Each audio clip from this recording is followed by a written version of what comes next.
অতীতে যখন দেশের অন্যত্র এত বড় বড় দুর্নীতি হতো তখন পশ্চিমবঙ্গবাসী গর্ব করতো কারণ আমাদের রাজ্যে কোনো দুর্নীতি হয় না। আজকের এই পরিস্থিতি নিয়ে কী মনে হচ্ছে, আর পশ্চিমবঙ্গবাসী হিসেবে আপনি কি লজ্জিত? অফকোর্স আমি লজ্জিত, কারণ কি পশ্চিমবঙ্গ সবাই দেখতে পাচ্ছে যে কিভাবে 21 কোটি টাকা উদ্ধার হয়েছে। ভীষণ রকমভাবেই লজ্জিত। পুরো রাজ্যটা এখন চলছে চোরদের ওপরেই, মানে পুরো মুখ্যমন্ত্রী চোর। আমাদের কাছে লজ্জার আমি আর কবে যে এই লজ্জাজনক মুখ্যমন্ত্রী আমাদের কাছে আসবে, এটা যেন না আসে, এটাই আমি ভগবানের কাছে প্রার্থনা করছি। 100 বার লজ্জিত। তার কারণ হচ্ছে আমাদের শিক্ষামন্ত্রী, যেখানে আমাদের ছাত্রছাত্রীরা জড়িয়ে রয়েছে, তাদের শিক্ষার বিষয়ে জড়িয়ে রয়েছে, সেই শিক্ষামন্ত্রী একজন চোর। তার থেকেও বড় কথা, সে হচ্ছে একটা লুজ ক্যারেক্টার, যার চরিত্র নেই। আমাদের একটা লজ্জা, আর কি বলবো। খুব লজ্জিত, মানে খুবই লজ্জিত। মানে নিজের দেশের অবস্থা এই হলে আমরা তাহলে অন্য দেশের লোককে কি বলবো, নিজের দেশে যদি এই হয়। আসলে পশ্চিমবাংলাবাসী এই দুর্নীতির জন্য নিজেরাই দায়ী, নিজেরা ডেকে নিয়ে এসছে দুর্নীতিকে। পশ্চিমবাংলা দুর্নীতি মুক্ত ছিল, পশ্চিমবাংলা সারা ভারতকে পথ দেখাতে পারত।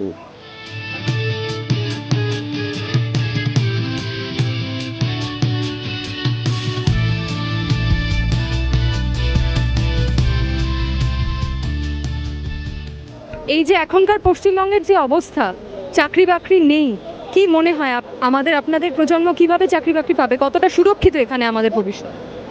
এই মুহূর্তে যে অবস্থা সেই জায়গায় দাঁড়িয়ে বলবো আমরা মোটেও সুরক্ষিত নই, খুবই নিরাপত্তাহীনতায় ভুগছি। মানে বেকারত্ব তো ভয়ঙ্করভাবে বেড়ে যাচ্ছে। সেই জায়গাতে দাঁড়িয়ে যা দুর্নীতি, আমাদের মানে আগের যারা স্টুডেন্ট তাদেরকে যা অবস্থায় দেখতে পাচ্ছি, সেই জায়গায় দাঁড়িয়ে বলবো আমাদের বেলাতে আরও অবস্থা খারাপই হবে। যদি এই যে দুর্নীতিগুলো চলছে এগুলো যদি রোধ করা না সম্ভব হয়, তাহলে অবস্থা আরও ভীষণ খারাপ হবে। কারুর পক্ষে এটাই সম্ভব নয় যদি না সরকারি মদত থাকে। সরকারি মদত না থাকলে কারুর বাড়িতে 21 কোটি হঠাৎ করে ধরা পড়ে যায় না। কেউ হঠাৎ করে জেলে যেতে গেলে অসুস্থ হয়ে পড়ছে, সবাই হুইল চেয়ারে বসে পড়ছে, আর আসল যিনি মাথা তিনি কিছুই জানেন না বা ধরা পড়ছে না, এটাও ঠিক নয়। আমাদের বর্তমান পরিস্থিতিতে শিক্ষার হার যেমনভাবে কমে আসছে, তাতে ভবিষ্যৎ প্রজন্ম আরও খারাপ হতে চলেছে। আমাদের অতীতে যারা পড়াশোনা করেছিল, অনেক ভালো পড়াশোনা করার পরেও তারা এই পর্যন্ত চাকরি পায়নি।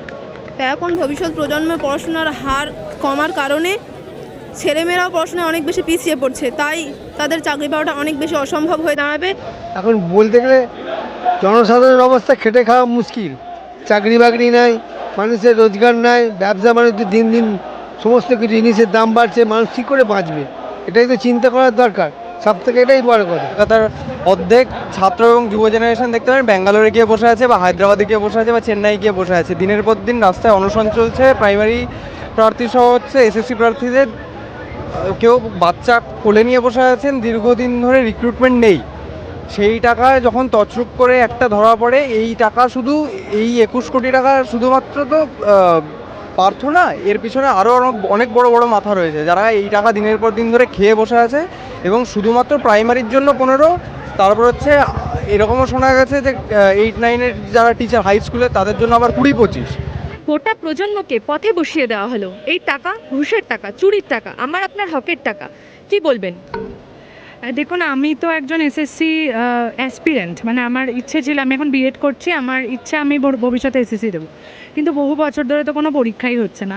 এবার আমার মনে হয় যে যারা আগে এতদিন ধরে যারা আন্দোলন করছেন, প্রায় 500 দিন, 496 দিন যখন ওটা স্ক্যামটা ধরা পড়েছে, তো তারপরে এখনও এতদিন হয়ে গেছে, আমার মনে হয় যে এই টাকা যেটা উনি লুট করেছেন, সোজা কথা যেটা উনি লুট করেছেন, সেই টাকা আমাদের টাকা।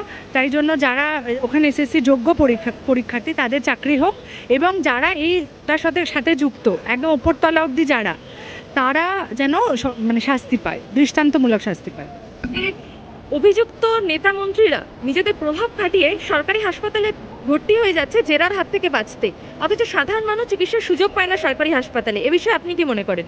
আমার যেটা মনে হচ্ছে যে আমরা যতটুকু জানি যে উডবার্ন মানে ওয়ার্ডটা এটা সংরক্ষিত, সেখানে তৃণমূল সরকার, বর্তমানের চোর জোচ্চোর জালিয়াতি সরকার, তারা সেটা নিজেদেরকে কুক্ষিগত করার জন্য, নিজেদের মন্ত্রী আমলারা যাতে মানে কোনোরকম বিচার ব্যবস্থা থেকে পালাবার জন্য তারা এসএসকেএমের উডবার্নকে ব্যবহার করে এবং ডাক্তারদেরকে ব্যবহার করে।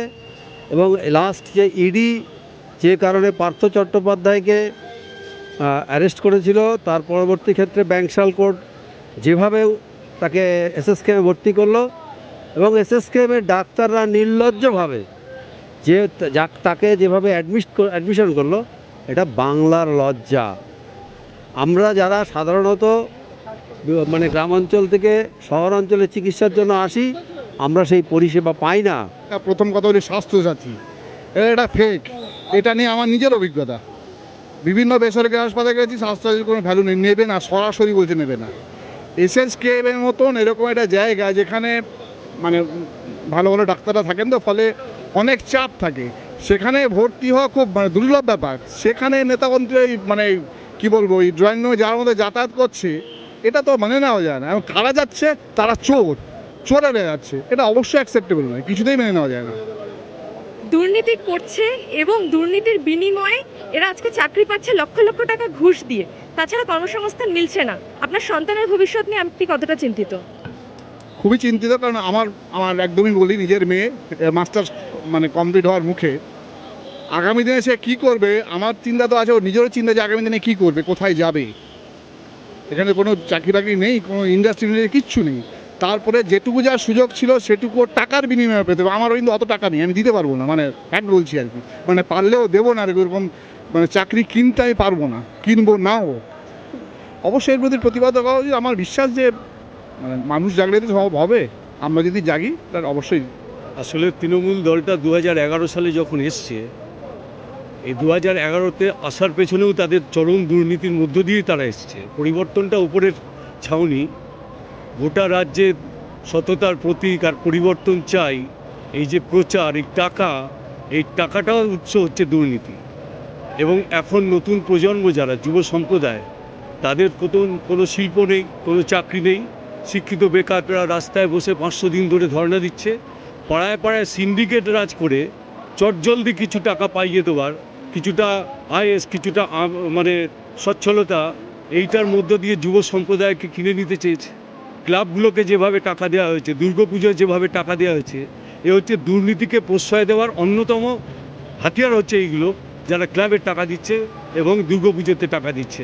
ফলে পাড়ায় পাড়ায় সিন্ডিকেটরা, যে লুটেরাদের যে জাজ, এটা শুধু আজকে পার্থ চ্যাটার্জি নয়, একেবারে এই রাজ্যের প্রশাসনের 14 তলায় যিনি বসে আছেন, তিনি থেকে শুরু করে একেবারে পঞ্চায়েত স্তরে একটা ব্লক সভাপতি, ব্লকের সাধারণ মেম্বার, তারা একেবারে নিমজ্জিত হয়ে গেছে।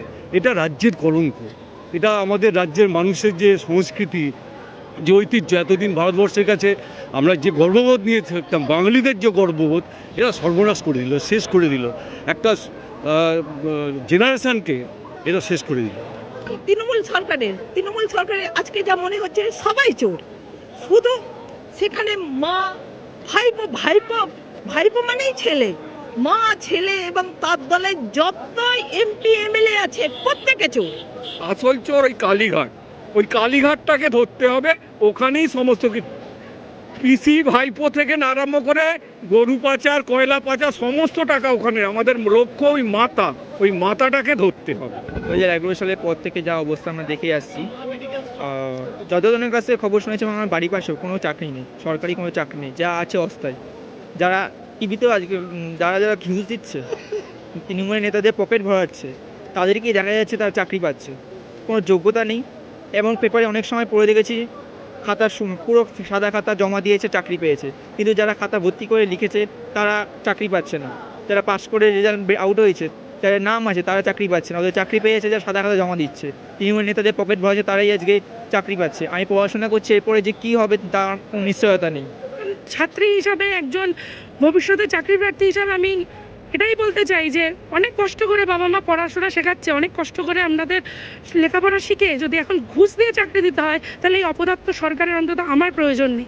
2012 থেকে শুরু করে আজ অবধি যতগুলো শিক্ষক নিয়োগ হয়েছে, প্রতি ক্ষেত্রে আজকের দিনে দাঁড়িয়ে উন্মোচিত হচ্ছে প্রতি ক্ষেত্রে দুর্নীতি। কিন্তু 2000 তার আগেও যে সরকারটা 34 বছর এই রাজ্যে ছিল, বামপন্থের নেতৃত্বাধীন সরকার, সেই সময় তারা মেধার জোরে তাদের চাকরি পেত এবং তাদের ভবিষ্যৎ জীবিকা নির্বাহ করতো। কিন্তু এই সময় দাঁড়িয়ে আমরা নতুন এক পরিস্থিতি, যা আমরা কোনো দিন আমাদের রাজ্যে, অন্তত সারা ভারতবর্ষের অন্যান্য রাজ্যে ঘটলেও আমরা গর্ব করে বলতাম যে এটা লাল বাংলার মাটি, এখানে কোনো দিন দুর্নীতি প্রশ্রয় দেওয়া হয় না যারা বলতেন, আজকের দিনে দাঁড়িয়ে সেই মাটিটাকে কর্দমাক্ত করেছে ওই তৃণমূল সরকার এবং তৃণমূলের দল। এর বিচার মানুষ নিশ্চিতভাবে, আমাদের মতন বেকার যুবকরা যারা আজকের দিনে দাঁড়িয়েও চাকরির জন্য হাপিত্যেসে ঘুরে বেড়াচ্ছি, তারা নিশ্চিতভাবেই আগামী দিন এর জবাব দেবে।